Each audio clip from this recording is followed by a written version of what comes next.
평화롭던 어느 날 호머 심슨은 정체불명의 오염수가 가득 담긴 탱크를 마을 호수에 몰래 버립니다. 이 이기적인 행동 하나가 불러온 결과는 참혹했죠. 맑았던 호수는 순식간에 썩어버렸고 눈이 여러 개인 돌연변이 다람쥐가 출현하기 시작했습니다. 사태의 심각성을 느낀 미국 정부는 전례 없는 결단을 내립니다. 스프링필드 마을 전체를 거대한 투명돔으로 씌워 완전히 봉쇄해버린 것이죠. 외부와 단절된 채 고립구역이 되어버린 마을. 공포에 휩싸인 심슨 가족은 목숨을 건 탈출을 결심합니다. 탈출 계획을 세우던 심슨 가족. 그런데 그들의 대화를 누군가 몰래 엿듣고 있었습니다. 바로 정부 비밀기관인 NSA의 요원이었죠. 장면은 곧바로 NSA 본부로 전환됩니다. 수백 대의 모니터 앞에 앉은 요원들이 전 국민의 사적인 대화를 실시간으로 감청하는 모습. 당시 2007년 극장판 개봉 당시 이 장면은 그저 정부의 과도한 공권력을 비꼬는 블랙 코미디로 받아들여졌습니다. 설마 진짜 저러겠어? 라며 웃어넘긴 농담 같은 연출이었죠. 하지만 이 농담이 소름 끼치는 현실로 변하는 데는 그리 오랜 시간이 걸리지 않았습니다. 2013년 전 세계를 충격에 빠뜨린 사건이 터집니다. 바로 전직 NSA 직원 에드워드 스노든의 폭로였습니다. 그의 증언은 충격 그 자체였습니다. 미국 정부가 전 세계 시민들의 전화통화, 이메일, 인터넷 기록을 비밀리에 감청하고 수집해왔다는 것이었죠. 자유의 상징이었던 국가가 사실은 거대한 감시국가였다는 사실에 전 세계는 경악했습니다. 우리가 매일 사용하는 스마트폰,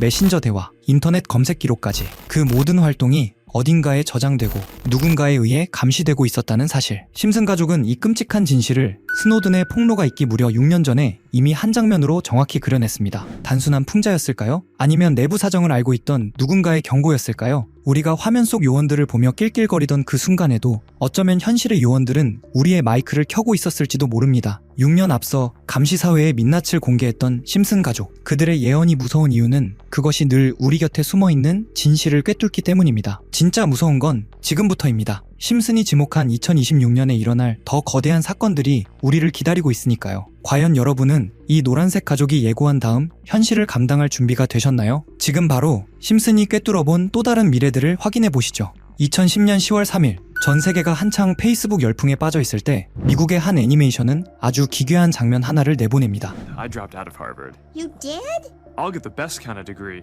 Honorary, baby. 라며 거드름을 피우던 한 청년. 제작진은 그를 향해 가장 독한 농담을 던집니다. 어차피 나중에 하버드가 너한테 명예학위 줄걸? 당시 사람들은 비웃었습니다. 아무리 심슨이라도 이번 농담은 너무 선 넘었네. 하버드가 그렇게 호락호락한 줄 알아? 하지만 그로부터 정확히 7년 뒤 전 세계는 할 말을 잃고 맙니다. 2010년에 그 황당한 농담이 토시 하나 틀리지 않고 현실의 뉴스가 되어 나타났기 때문이죠. 대체 심슨 제작진은 무엇을 알고 있었던 걸까요? 문제의 에피소드는 심슨 가족 시즌 22의 두 번째 이야기, 청년 사업 대출 리사론입니다. 이 에피소드에서 리사는 사업 자금을 구하다가 마크 저커버그를 만나게 되죠. 극중 저커버그는 대학 중퇴 후의 성공을 과시하며 오만한 캐릭터로 등장합니다. 그리고 여기서 제작진은 뼈있는 대사 한 줄을 집어넣습니다. 하버드가 중퇴한 그를 다시 불러들여 학위를 줄 것이라는 당시로서는 상상도 못할 비유적 조롱이었죠. 그런데 2017년 5월 하버드는 실제로 저커버그를 졸업식 연사로 세웠을 뿐만 아니라 그에게 법학명예 박사학위를 수여합니다. 2010년 10월 3일 TV 속에 그려졌던 그 허무맹랑한 만화 장면이 현실 세계의 역사가 되는 순간이었습니다. 우연이라고 하기엔 너무나 정교하고 예언이라고 하기엔 너무나 소름 끼칩니다. 저커버그의 학위는 심슨이 보여준 수많은 미래 설계도 중 아주 작은 조각일 뿐이죠.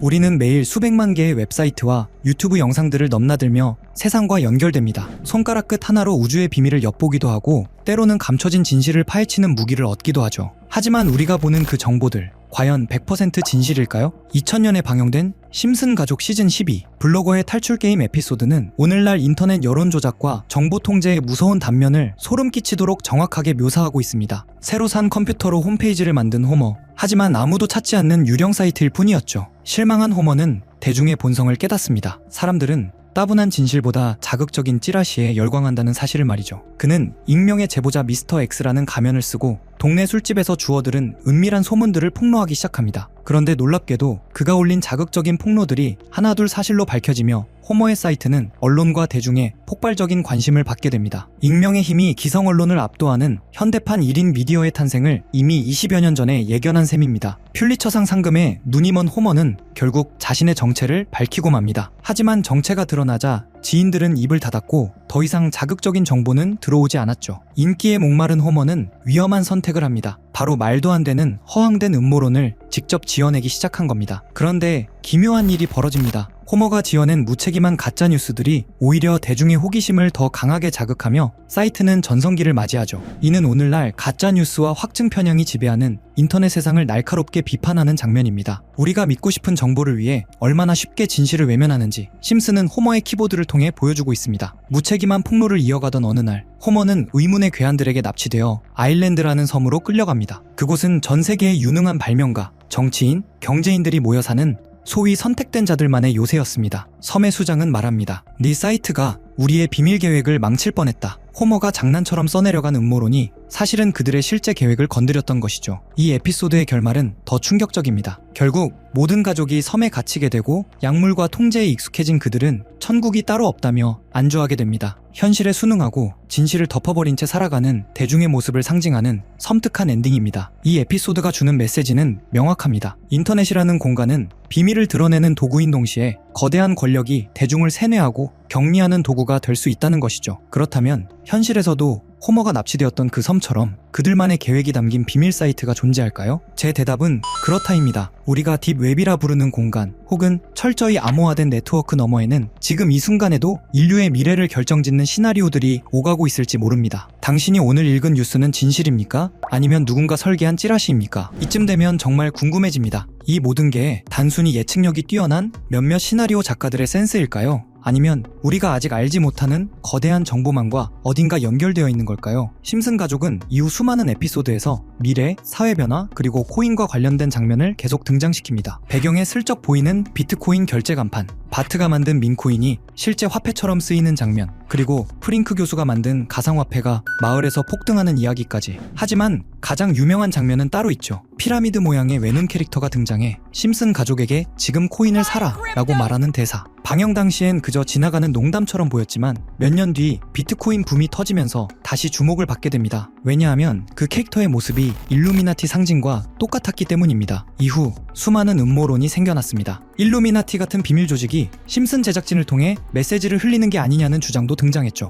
특히 코인 관련 예언성 장면이 많다 보니 이런 추측은 더 빠르게 퍼져갔습니다. 저는 문득 이런 생각이 들었습니다. 그럼 전 세계의 정보를 학습하는 AI는 뭐라고 할까? 그래서 챗 GPT에게 코인 세력 관련 사이트가 있느냐고 물어봤는데 여러 사이트를 제시했고 그중 하나는 현재 접속이 불가능한 주소였습니다. 흥미가 생긴 저는 웹사이트의 과거 버전을 확인할 수 있는 아카이브 사이트를 이용해 보기로 했습니다. 아카이브를 열고 이미 사라진 야후 코리아를 2002년 버전으로 들어가 보니 그 시절 뉴스와 게시글이 그대로 남아있더군요. 네이버의 예전 실시간 검색어도 확인할 수 있었습니다. 그래서 접속되지 않던 그 주소를 아카이브에 입력해봤습니다. 일반 검색에서는 열리지 않던 페이지가 아카이브에서는 당시 모습 그대로 나타났죠. 처음엔 무의미한 사이트처럼 보였는데 스크롤을 내리던 중 사토시 나카모토와 비트코인이라는 단어가 눈에 띄었습니다. 페이지에는 여러 구간이 클릭 가능하게 남아있었고 첫 번째 링크의 글은 2021년 4월 7일에 올라온 내용이었습니다. 그 안에는 도지코인이라는 단어와 함께 개인화를 축하한다. 하루나 이틀 안에 유명인을 하나로 만든다 같은 문구가 적혀 있었죠. 2021년 4월 도지코인을 확인해보니 정확히 그 무렵 80원에서 한 달 만에 800원까지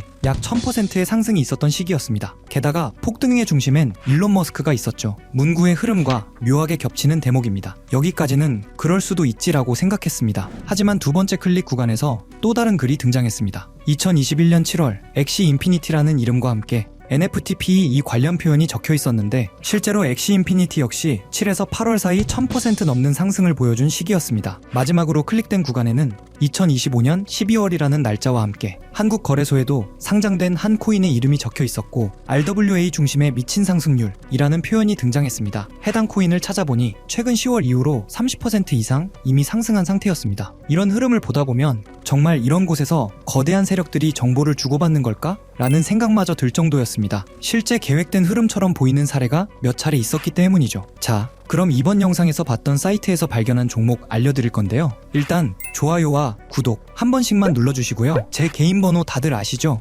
010-8480-8147 제 번호로 구독 완료라고 남겨주시면 제가 이 사이트에서 나온 이 미친 상승을 보여준다는 종목을 한 분 한 분 알려드리겠습니다. 저한테 문자로 구독 완료라고 남겨주셔야 제 영상 시청하신 구독자분들이란 걸 알고 알려드리니까요. 문자 주시면 되겠습니다. 물론 누군가의 정보를 그대로 믿고 무리하게 투자하는 것은 절대 금물입니다. 큰 상승 가능성이 보이는 종목일수록 작게 나누어 접근하는 전략이 가장 안전합니다. 10만원만 넣어도 만약 여기서 말한 대로 정말 몇천 %가 넘게 오른다면 충분한 결과를 기대할 수 있으니까요. 저는 시청자분들이 항상 안전하고 현명하게 투자하셨으면 합니다. 오늘도 끝까지 봐주셔서 감사드리고 앞으로도 흥미로운 이야기들과 다양한 분석을 준비해 오겠습니다. 다음 영상에서 또 뵙겠습니다.